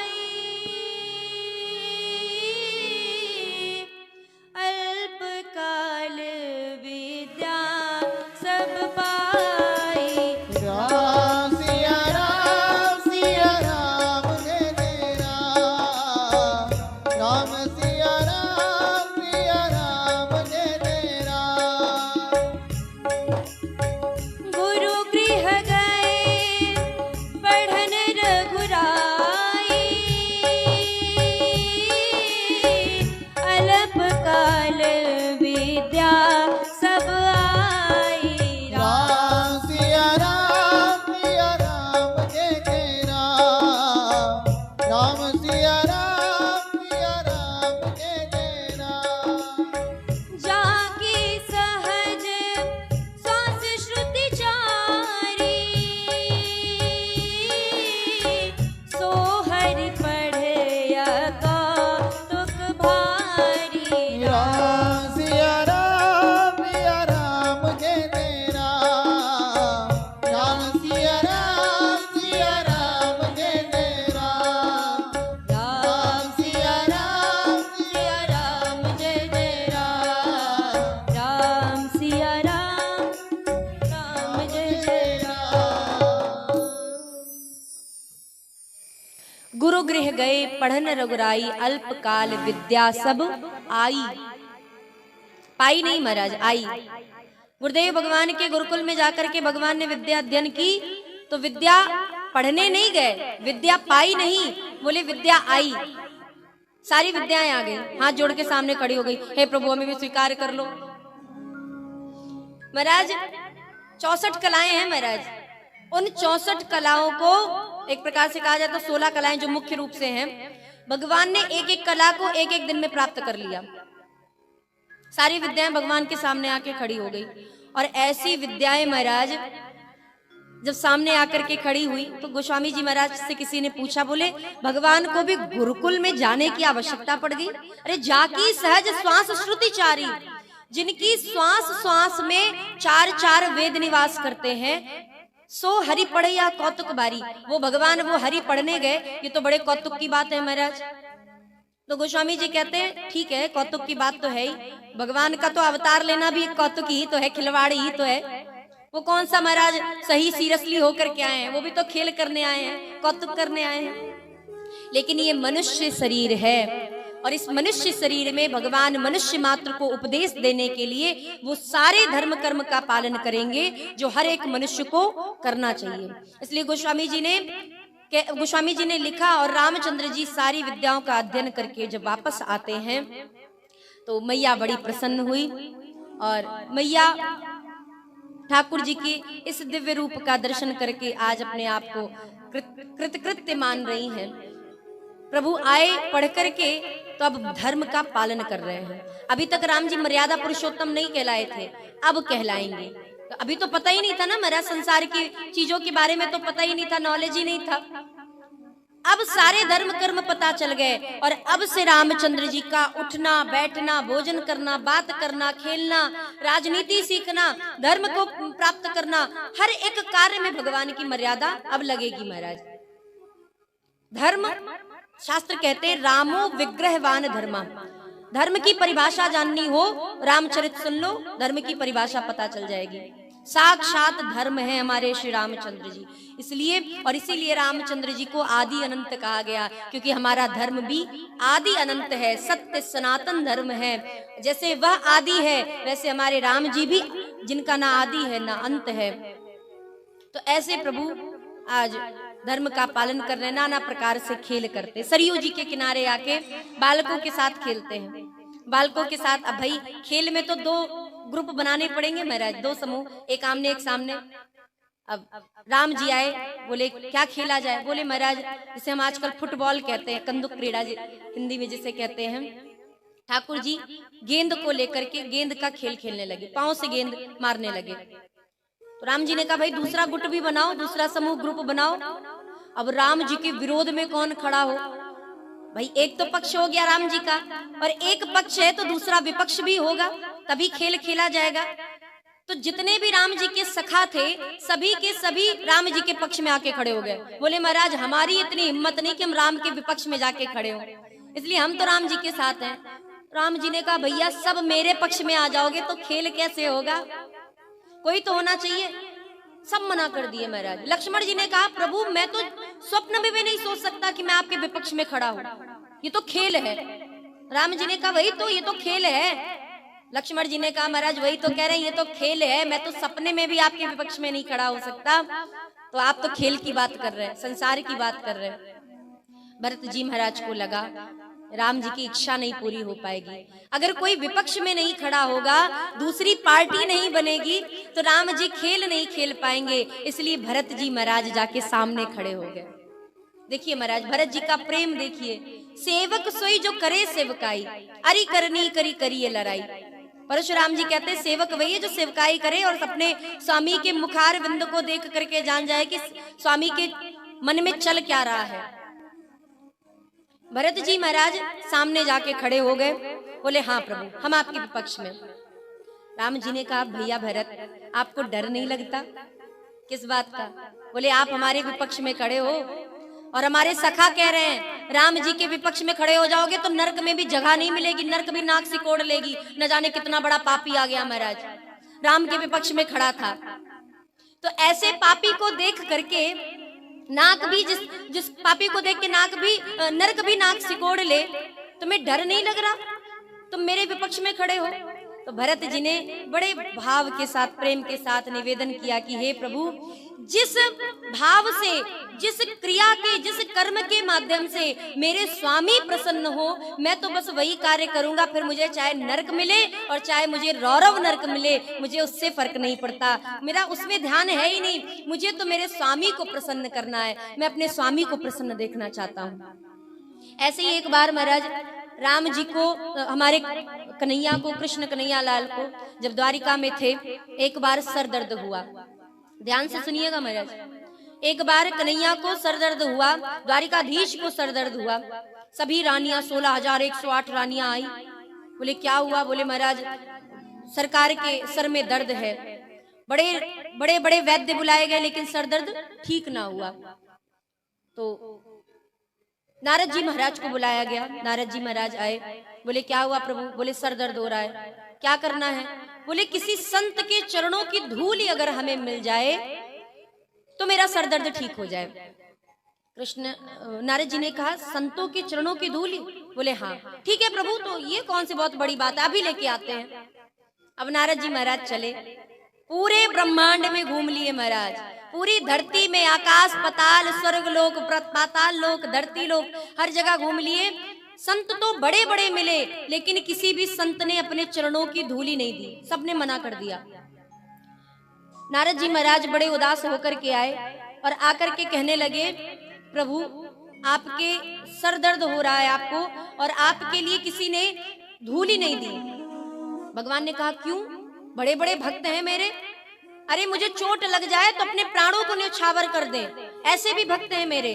क्या उनके पास गए थे आप? बोले हाँ महाराज, उनके पास भी होके आए। उन्होंने चरणों की धूली देने से मना कर दिया। बोले हाँ, क्यों? बोले महाराज सब संत यही कह रहे हैं, अरे हम अपने चरणों की धूली देंगे जिसे कृष्ण कन्हैया लाल अपने मस्तक पर लगाएंगे तो कौन से नरक में हमें जगह मिलेगी।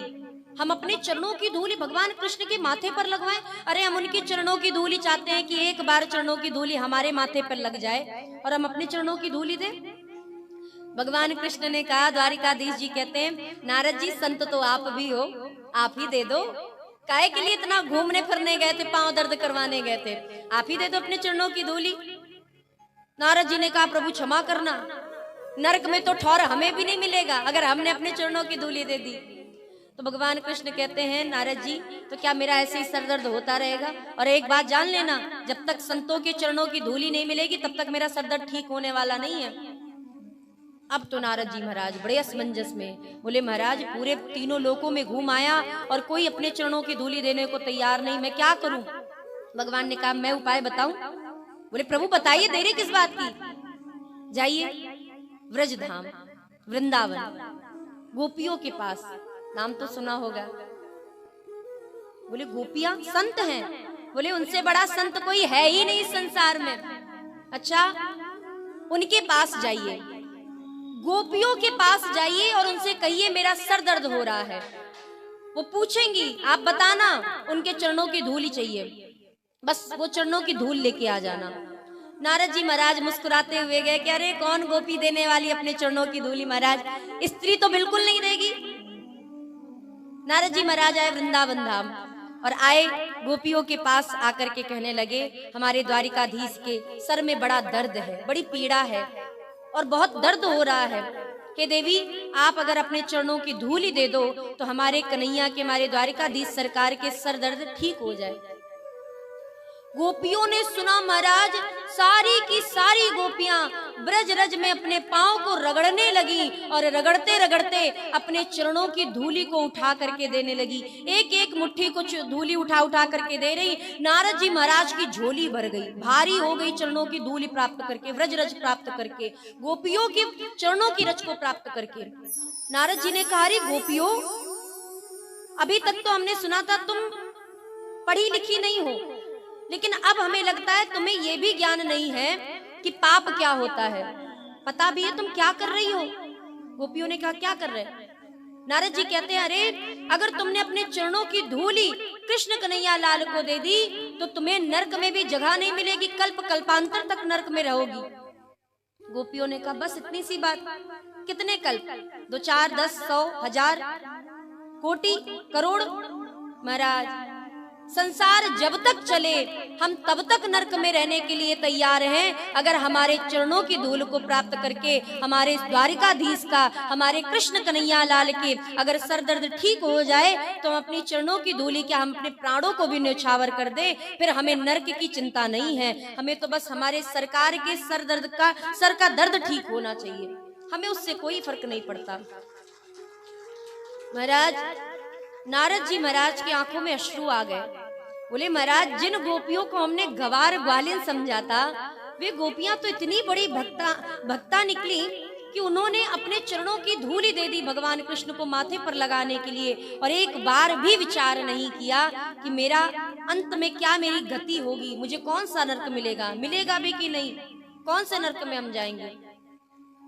नारद जी महाराज रोने लगे और अपनी उस बड़ी सी झोली को भर के लेके जब आए, भगवान को दिया। उस धूल को देखते भगवान की आंखों से झरझर करके आंसू बहने लगे, और इतने आंसू बहे कि उस आंसू में ही कन्हैया के सर दर्द की सारी पीड़ा बह गई। और हाथ जोड़ करके उन ग्वालिनों को, उन गोपियों को प्रणाम करने लगे मन ही मन कि देखो, असल भक्त तो यही है जिसे मेरी चिंता है, अपनी चिंता नहीं है, ये मेरे भक्त हैं। महाराज भक्त का स्वामी जो सेवक होता है ना महाराज, स्वामी को कष्ट में नहीं देख सकता। भरत जी महाराज ने सोचा, बोले महाराज मेरे कारण अगर भगवान खेल खेल पा रहे हैं तो मेरा विपक्ष में हो जाना उचित है।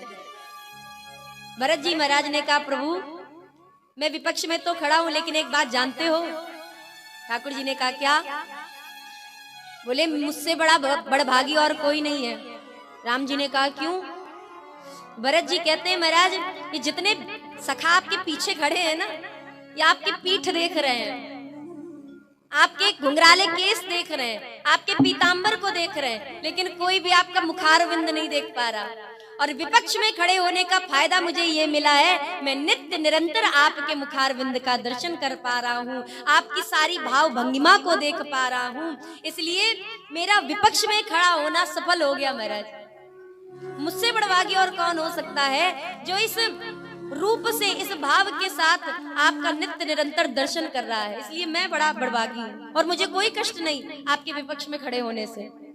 ठीक है, तो महाराज ठाकुर जी ने गेंद चलाई, पांव से गेंद को मारा, और जैसे ही गेंद को मारा तो रामचंद्र जी तो धीरे से गेंद को मारते हैं कि ताकि भरत जी तक गेंद पहुंच जाए। पांव से मार रहे हैं महाराज, तो भरत जी तक तो गेंद पहुंच गई, लेकिन भरत जी ने इतनी तेज गेंद मार दी कि ठाकुर जी हार गए।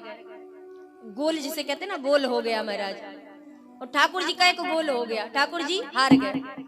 लक्ष्मण जी ने कहा, भैया भरत, अरे कम से कम एक बार सोच तो लिया होता, कम से कम राम जी को जितवा तो देते। भरत जी हाथ जोड़ करके बोलने लगे, भैया लक्ष्मण, मैं तो बस इतना विचार कर रहा था कि मेरे माध्यम से एक गेंद राम जी तक पहुंची, मैंने राम जी को पहुंचाई, और वो रामचंद्र जी ने उस गेंद को, मेरे सरकार ने अपने पांव से मेरी ओर भेजा, तो मैं उस गेंद को दुगनी रफ्तार से इसलिए पांव मार रहा हूं, मैं उस गेंद को बताना चाहता हूं कि भैया तेरा कल्याण मेरे पास नहीं, उन्हीं सरकार के पास है। इसलिए जब रामचंद्र जी ने अपने पांव से ठोकर मारी तो मैंने दुगनी रफ्तार से उस पर ठोकर मार दी कि अरे भैया मेरे पास मत आ, तो उन्हीं सरकार के पास जा जिनके पास से होकर के आया है। तो लक्ष्मण जी महाराज कहते हैं, ठीक है मान लिया, आपके भाव को मान लिया। ये गेंद कौन है? जीव है। इस संसार में भगवान नहीं मिलते, लेकिन संत मिलते हैं। तो हम जीव संत के शरण में जाते हैं तो संत क्या करते हैं? भगवान की ओर फेंक देते हैं, लात मार देते हैं, जाओ हमारे पास कुछ भी नहीं, भजन करो जा करके, क्या चले आते हो बार बार उठ करके, मुंह उठा करके चले आते हो, जाओ यहाँ से। भगा दिया महाराज। और जैसे ही संतों ने भगाया तो भगवान के पास आया। भगवान ने कहा, भैया ऐसे नहीं हम मानने वाले, पहले संत के पास जाओ। तो भगवान ने फिर एक लात मारी महाराज। फिर वो भक्त, वो जीव संत के पास आया, और अब की बार संत ने इतनी दुगनी रफ्तार से उस जीव पर लात मारी कि वो सीधा भगवान के पास पहुंच गया। इसलिए भरत जी महाराज भगवान के प्रेम स्वरूप है और भगवान से मिलाने वाले हैं। तो भगवान एक बार तो हार गए, और जैसे ही हारे, अब की बार जब गेंद आई भगवान के हाथ में, तो भगवान ने अब की बार इतनी तेज से गेंद मारी कि भरत जी महाराज के पास पहुंची। भरत जी महाराज ने दोबारा फिर गेंद मारी। बोले महाराज ये खेल हमारे साथ मत खेलना। तो रामचंद्र जी से किसी ने पूछा, बोले ये क्या कर रहे हैं प्रभु, बार बार हार रहे हैं। और भरत जी मुस्कुराने लगे, बोले अरे भैया तुम समझे नहीं, राम जी हार क्यों रहे हैं? हार ही खेल जिताव ही मोही, तुम्हें नहीं पता ये हार क्यों रहे? अगर ये हारेंगे तभी तो मैं जीतूंगा, इसीलिए ये बार बार मुझसे हार जा रहे हैं ताकि मैं जीत जाऊं, मैं भरत बार बार भगवान से जीत जाऊं। इसलिए ठाकुर जी बार बार हारते हैं और भरत जी महाराज बार बार जीत जाते हैं। और भगवान जीतते भी उसी से हैं जिसके हृदय में भगवान के लिए प्रेम होता है, और भरत जी तो साक्षात प्रेम की मूर्ति हैं, तो भगवान तो प्रेम से ही हारते हैं। इसलिए प्रेम के वशीभूत होकर के रामचंद्र जी बार बार हार जाते हैं महाराज, इतना प्रेम है भरत जी से। इसलिए संतों ने कहा है कि ठाकुर जी अगर साथ देना हो, एक जन्म के लिए नहीं, जन्म जन्मांतर के लिए साथ देना, हमें आपका एक जन्म का साथ मंजूर नहीं है। एक जन्म का साथ क्या है महाराज? एक जन्म के लिए तो ये संसार वाले भी हमारे साथी बन जाते हैं। किसी जानवर से प्रेम हो जाए तो समझ लो वही हमारा जीवन का साथी है। भरत जी महाराज को जो भागवत जी में कथा आती है भरत जी महाराज की, उन्हें एक हिरण से प्रेम हो गया। ऐसा प्रेम हुआ कि मरते मरते उस हिरण का भान बना रहा और अगले जन्म में वो खुद हिरण बन के आ गए। तो इतना प्रेम हो गया एक संत को, एक भरत जैसे बड़े संत, विद्वान संत को प्रेम हो गया एक जानवर से। तो प्रभु मुझे एक जन्म नहीं चाहिए आपका, मुझे तो हर जन्म चाहिए। इसलिए भक्त कहते हैं, अब महाराज गोस्वामी जी महाराज वर्णन करते हैं, यह सब चरित कहा मैं गाई, आगे कथा सुनो मन लाई। अब अगली कथा मन लगा के सुनना, आपके लिए भी कहा गया है। आगे कथा सुनो मन लाई। आगे की कथा में क्या है? अब यहाँ से राम जी के विवाह की कथा प्रारंभ होती है। राम जी कितने वर्ष के हो गए? 15 वर्ष के। किशोर अवस्था में प्रभु पहुंच चुके हैं। और किशोर अवस्था के हुए वाल्मीकि रामायण के अनुसार श्री वाल्मीकि जी महाराज कहते हैं, मैया के कई नित्य प्रति दशरथ जी महाराज के भवन में जाकर के प्रार्थना करती थी कि महाराज हमारे रामलला सरकार के लिए कोई कन्या देखो, क्योंकि गोरा हो, अगर वर गोरा हो, पुरुष गोरा हो तो सांवली कन्या, गोरी कन्या सब चल जाएंगी, और पुरुष सांवला हो तो गोरी सांवली सारी कन्याएं चल जाएंगी, चेहरा मिलता जुलता हो जाएगा महाराज। लेकिन नीले रंग के पुरुष के लिए कौन सी लड़की ढूंढी जाए महाराज? ये तो श्याम रंग के हैं, आसमान जैसे नीला है सेम वैसे ही रंग के ये हुए हैं महाराज। अब इनके लिए तो ढूंढना बड़ा मुश्किल है ना महाराज, इसलिए थोड़ा सा कन्या को ढूंढना शुरू कीजिए। अभी ढूंढना शुरू करेंगे तब 10 साल बाद जाके मिलेगी। तो राम जी 15 वर्ष के हो गए और कैकेयी जी नित्य प्रति यही उलाहना देती हैं, दशरथ जी महाराज आप राम जी का विवाह करवाओ, कन्या ढूंढो, कन्या ढूंढो। और बात हो ही रही थी कि एक द्वारपाल ने आकर के बताया कि महाराज द्वार पर विश्वामित्र जी महाराज आए। दशरथ जी घबरा गए, बोले महाराज विश्वामित्र जी आए? वशिष्ठ जी महाराज को बुलाया, बोले महाराज विश्वामित्र जी आए हैं, स्वागत सम्मान तो करना है, लेकिन महाराज हमें ऐसा लगता है इस सूर्य वंश के लिए चंद्र नाम अच्छा नहीं है। वशिष्ठ जी ने कहा क्यों? बोले महाराज एक बार हरिश्चंद्र हुए थे तब विश्वामित्र जी आए थे, तब गड़बड़ हुई थी। आज रामचंद्र हुए तब विश्वामित्र जी आए, इसके बीच में क्यों नहीं आते विश्वामित्र जी महाराज? ये चंद्र नाम सूर्य वंश के लिए चंद्र नाम शोभा नहीं देता महाराज, कुछ तो गड़बड़ जरूर होगी। वशिष्ठ जी ने कहा साधु ते हो ही ना कार्य हानि, साधु के आने से कार्य की हानि नहीं होती, कभी नहीं होती महाराज, इसलिए चिंता ना करो, चलो स्वागत के लिए। वाल्मीकि रामायण का प्रसंग है। और यहाँ पे रामचरितमानस में गोस्वामी जी कहते हैं, बिहार प्रदेश में, जो आज बिहार के नाम से है, बिहार प्रदेश में बक्सर जिला है, उस बक्सर जिले में सिद्धाश्रम नाम का एक आश्रम है, जहाँ पे विश्वामित्र जी महाराज हवन करते हैं, यज्ञ करते हैं विश्व के कल्याण के लिए। ये सिद्धाश्रम क्यों है महाराज? इसलिए क्योंकि यहीं पर वामन भगवान ने बलि से 3 पग भूमि मांगने से पहले तपस्या की थी। तो जहाँ भगवान ने तपस्या की हो वो आश्रम तो सिद्ध हो ही जाएगा, इसलिए इसका नाम ही हो गया सिद्धाश्रम। तो ऐसे सिद्धाश्रम में विश्वामित्र जी महाराज निवास करते हैं, यज्ञ करते हैं महाराज। लेकिन जैसे ही अंतिम पूर्णाहुति देने का समय आता है, उसी समय रावण के द्वारा भेजे गए निश्चरगढ़ आकर के यज्ञ को विध्वंस कर देते हैं महाराज। दशरथ जी ने जब यज्ञ किया तब भी तो रावण था, तब पर भी निश्चरगढ़ थे, तो दशरथ जी महाराज का यज्ञ विध्वंस क्यों नहीं कर पाए? क्योंकि अयोध्या के उस 84 कोस तक रावण के निश्चरगढ़ नहीं आ सकते थे, किंतु बाहर तो जा सकते थे महाराज। इसलिए विश्वामित्र जी महाराज के यज्ञ को बार बार विध्वंस करते रहे। तब अंत में नेत्र बंद करके जब विश्वामित्र जी ने ध्यान किया, तब याद आया, अरे हमारे सरकार का तो अवतार हो चुका है, चलो एहू मिस देखो पद जाई। विश्वामित्र जी कहते हैं इसी बहाने, अब आप पूरे ग्रंथ का सार हम आपको बता रहे हैं इस चौपाई में। रामचरितमानस के पूरे ग्रंथ का सार ये है, एहू मिस का मतलब इसी बहाने। यज्ञ क्या है? विश्वामित्र जी महाराज के लिए एक बहाना है। तो इस संसार के जितने धर्म कर्म नियम आचरण व्रत दान तप तपस्या है, ये सब एक बहाना है। अंत में हमें भगवान के पास जाना है, उन्हें प्राप्त करना है। इसलिए आप कोई भी मार्ग अपना लो, चाहे आप यज्ञ कर लो, चाहे आप सत्य का संकल्प कर लो, चाहे आप तपस्या कर लो, चाहे आप दान कर लो, चाहे आप भजन कर लो, ये अनेकानेक रास्ते हैं, लेकिन हर एक रास्ता हमें भगवान तक ही लेकर के जाता है। इसलिए विश्वामित्र जी महाराज ने विश्व के कल्याण का मार्ग चुनते हुए यज्ञ का कार्य किया है, यज्ञ का आयोजन किया। और हम और आप भी बड़भागी हैं, क्योंकि शास्त्र में ये कहा गया है यज्ञ का मतलब यही नहीं जिसमें स्वाहा होता हो महाराज, अग्नि जलती हो और जजमान बैठ के स्वाहा कर रहे हो, उसे ही यज्ञ नहीं कहा गया है। शास्त्र कहते हैं यजनम धर्म देश जात मर्यादा रक्षाए इति यज्ञ। आप किसी भी समाज को लेकर के विद्वानों को, समझदार लोगों को, बड़े प्रतिष्ठित सम्मानित लोगों को जोड़ते हैं धर्म की रक्षा के लिए, समाज की रक्षा के लिए, अपने देश की रक्षा के लिए, अपनी जाति की रक्षा के लिए अगर ऐसे लोगों को जोड़ा जाता है तो वो भी यज्ञ कहलाता है। हमारे और आपके बीच में आज क्या हो रहा है? यज्ञ हो रहा है, क्योंकि हम और आप अपने स्वतः अंतःकरण, अपनी आत्मा के कल्याण के लिए यहाँ पे एकत्रित हुए। और इस धर्म यज्ञ का आयोजन किसने किया? किसने किया महाराज? आयोजन करने वाले तो हमारे पूज्य महाराज जी हैं, सहायक आप हैं, सहायता आपने की, आपकी ही सहायता की वजह से, आपके सहयोग की वजह से हो रहा है। लेकिन आयोजन, संकल्प, महाराज जी के मन की इच्छा और ये यज्ञ को पूर्ण करने का जो एक संकल्प है वो पूज्य श्री महाराज जी के माध्यम से, उनके हृदय में ठाकुर जी की इच्छा से, पूज्य बड़े महाराज जी की कृपा से, उन संत की कृपा से, उनकी आज्ञा से यह संकल्प जागृत हुआ।